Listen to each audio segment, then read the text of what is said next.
Thank you very much, and Ambassador Sanjay Sudhir, Seem, Randhir, friends from the media, thank you so much for coming out this morning for this briefing with regard to Prime Minister's ongoing visit to the UAE. You have yourself closely followed the developments and the events yesterday. We would like to just update you on some of the significant and substantive elements of the discussions between the two leaders yesterday.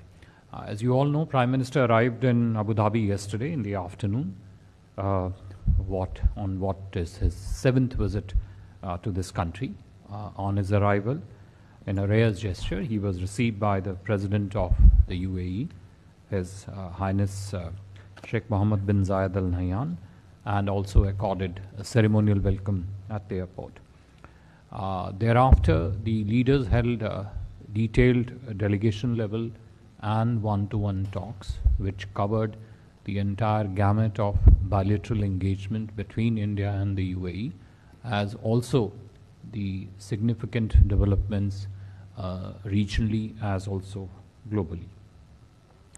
They also witnessed a transaction made using the Jeevan card, and Prime Minister congratulated the President with regard to the launch of UAE's domestic Jeevan card, which is another significant step in financial sector cooperation between India and the UAE, because the Jeevan card has a considerable interface with the RuPay card of Government of India. There were 10 MOUs, agreements that were signed.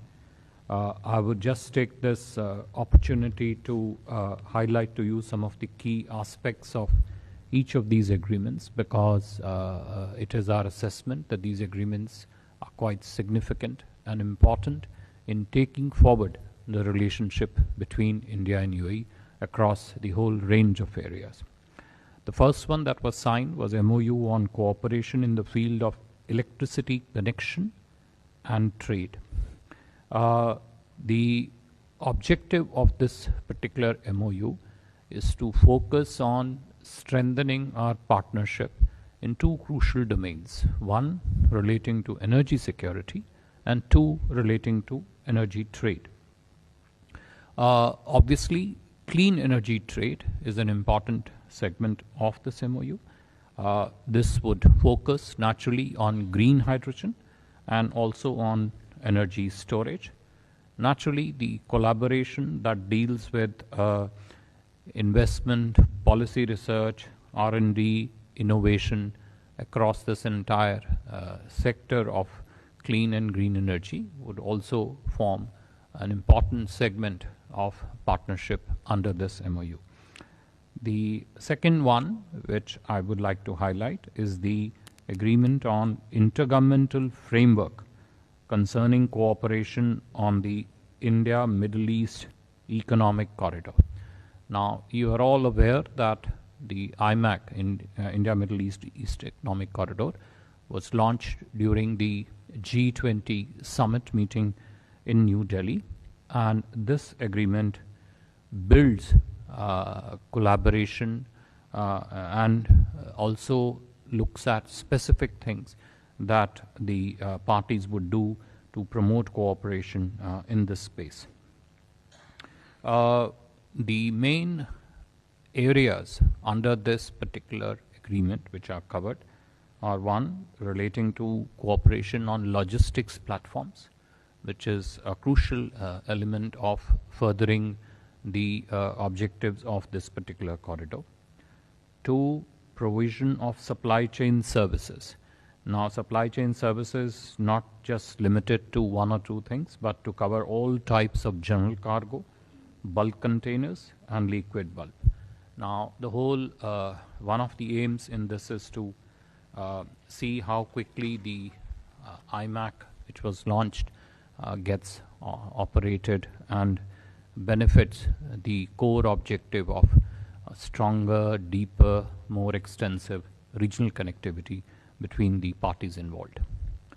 The third is the MOU between the Ministry of Investment of the UAE and the MeitY, that is the Ministry of Electronics and Technology, on cooperation on digital infrastructure projects.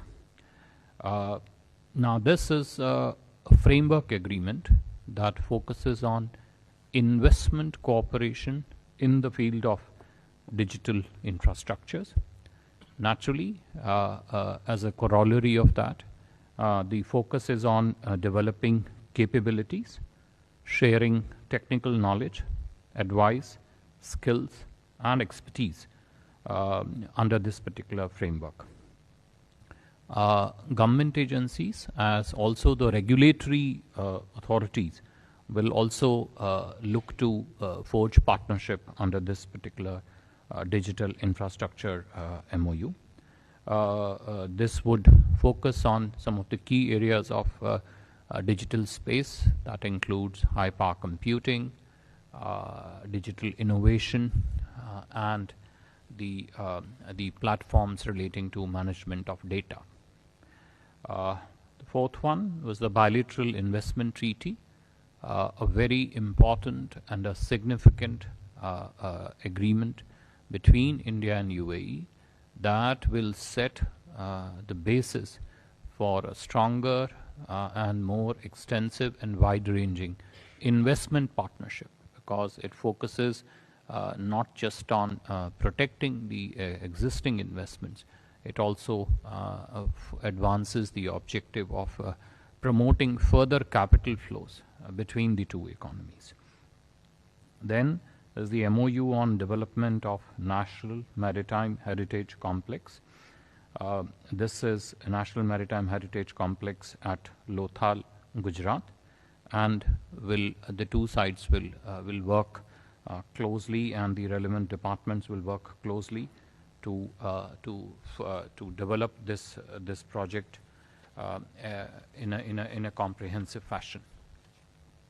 Then there is agreement. There is a cooperation protocol actually between the National Library and Archives of the UAE and the National Archives of India. The objective is to promote cooperation in archives management through exchange of expertise, historical information, research and studies, etc.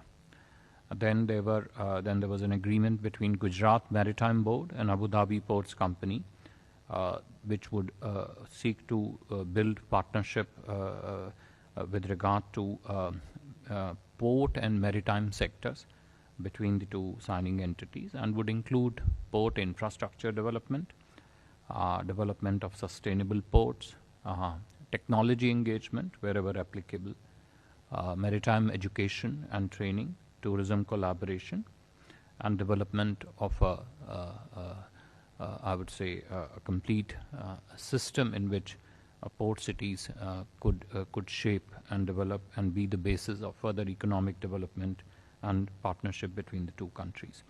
Then there was agreement on the interlinking of the instant payment platforms, UPI of India and ANI of the UAE. I think it is self-explanatory what it seeks to achieve, which is a closer integration and cooperation between the financial platforms of the two economies.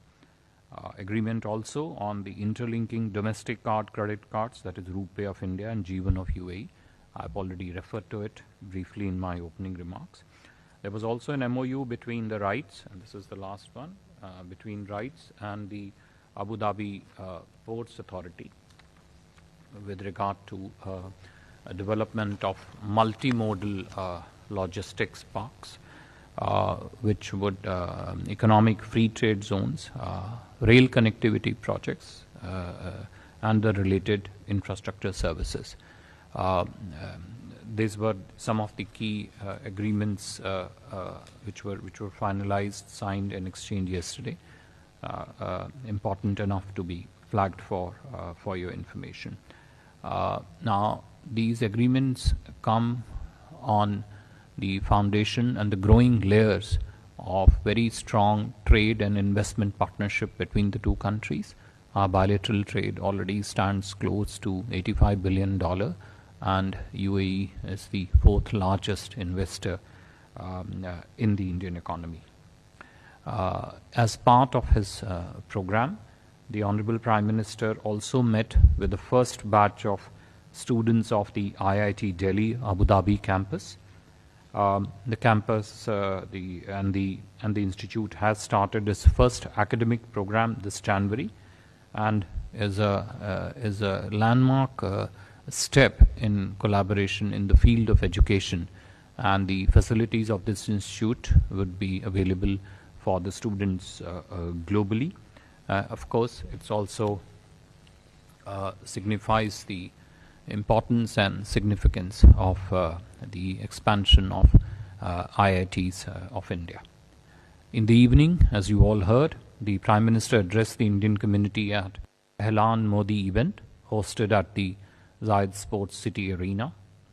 More than 40,000 people attended this event, and in his address, as you would have heard, Prime Minister thanked the UAE President for his commitment to bilateral ties, for his support to the Indian community, and of course for the granting of the land for building the Babs Temple, whose inauguration we will be witnessing later this afternoon. In terms of programs for the rest of the day, Prime Minister will be addressing the World Government Summit in Dubai as guest of honor, and ahead of that, he would also be holding bilateral discussions with His Highness Sheikh Mohammed bin Rashid Al Maktoum, Vice President, Prime Minister, and Defence Minister and the ruler of Dubai.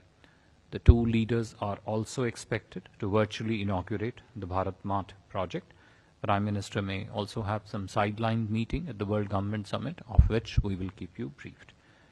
Prime Minister will also be, in the afternoon, return to Dubai for the inauguration of the Babs Temple, as I mentioned to you, whereafter he departs for his next destination.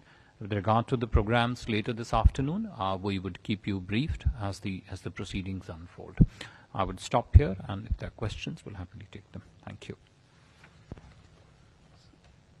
Thank you. Can we start with Siddhant and then Arushi? Hi, sir. Siddhant from Beyond. Sir, my question to you is, India-UAE relationship has been traditionally focused on energy. The Prime Minister was addressing... तो प्रधानमंत्री की 7वीं संयुक्त अरब अमीरात की यात्रा